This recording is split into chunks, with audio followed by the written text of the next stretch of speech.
कृषक भाई मैंने आज आम आपन को जनइबू एमती एक फंगिसाइड विषय रे जहाँ फसल को रक्षा करने सहित उत्पादन बढ़ाए ताहा होची क्रिस्टल क्रॉप प्रोटेक्शन कंपनी रो टिल्ट। यह एक गोटे भल फंगिसाइड।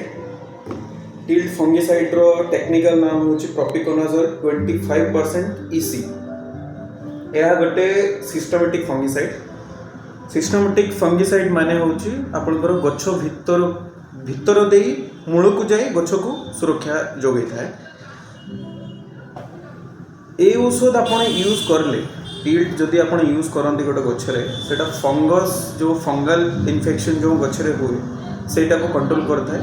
जोटा कि फंगस रो गोटे थाए माने जोटा कि तारो सेल जाको कहंती एगोस्टेरोल से सेल को माने फंगस रो जो सेल थाए से सेल को बढ़िया पाई दिए जहाँफल कि आपणकर रोग भी बढ़ेनी रोग को स्प्रेड करने पाई दिएनी।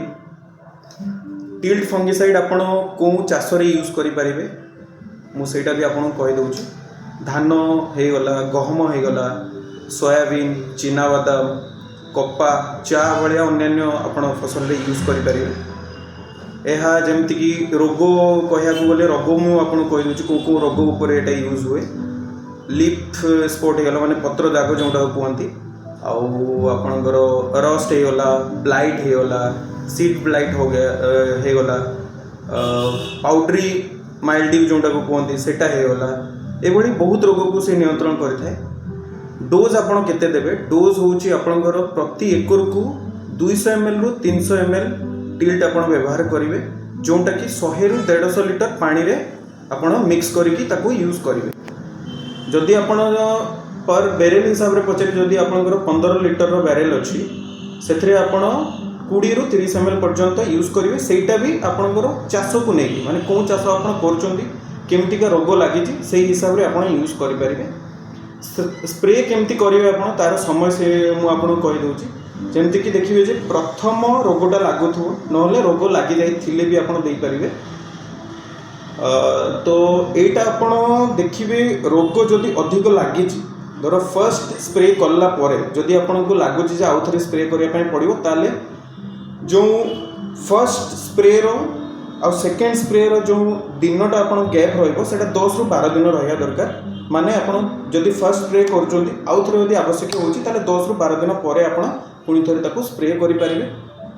टिल्ट फंगिसाइड आप जदि यूज कर तार मुख्य फायदा मुझे कहीदे यह फंगस को मूलर मारे माने जो गच्छरे फंगस लगी सेटा मूलर मारिदिए नुआ पत्र को सुरक्षा करे। रोग दीर्घ समय पर्यंत माने जो गच्छरे जो रोगटा लगी थाए ताकू दीर्घ समय पर्यंत रखा को दिए ना।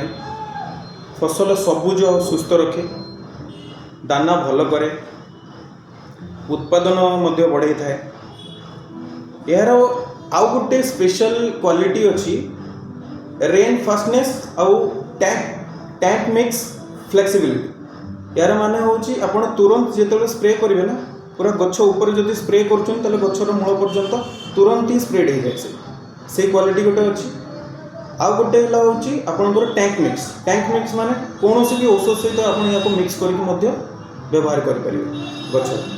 जदि आपण फसल को भल से सुरक्षा देवे ताले आपंकर अमल भी बढ़ो और सबकि आप लाभदायक भी हो पारे उत्पादन भी वृद्धि हम। तो यही फंगिसाइड को ये जो टिल्ट फंगिसाइड मुझे आपको कहूँ टिल्ट फंगिसाइड को आप कौटू पाइबे आपंकर निकटस्थ कृषि दुकानी भाई मैंने जो मैंने अच्छा पाखु पाइपर जमीक आम बालेश्वर बस स्टैंड सामने एग्रीकम मैक्स इंडिया प्राइवेट लिमिटेड से पाइपर। तांकर पुणी माने अन्य ब्रांच अच्छी अलग अलग जगार अच्छी से पाइपर। तार कांटेक्ट डिटेल्स पाइबापी मुझे वीडियो डिस्क्रिप्शन बॉक्स रे कि वीडियो ऊपर मुझे फोन नंबर देदेवी कांटेक्ट डिटेल्स देदेवी से आप जहाँ भी किसी असुविधा हम माने कौन सी रोगर भी असुविधा हुए तार नियंत्रण केमती करें से विषय पचारि पारे। आउ कौन सी यदि औषध भी आपको दरकार हो माने कीटनाशक होगला प्लांट ग्रोथ रेगुलेटर होगला कौन सी भी औषध आपको दरकार हुए से कांटेक्ट नंबर आप कांटेक्ट करेंगे। कांटेक्ट करी आमर अन्य कौन सी ब्रांच रू भी आप एड्रेस नहीं पारे एड्रेस नहीं कि भी सहीठू भी आप पाइपर जिनस गुड़िक तेणु आज ये टिल्ट विषय मुझे आपको कहली जदि आप कौन प्रोडक्ट विषय जानवर अच्छी केमती कौन यूजेस हम से विषय कहबी आपको आपण निहाती कमेंट रे जनइबे। धन्यवाद, नमस्कार।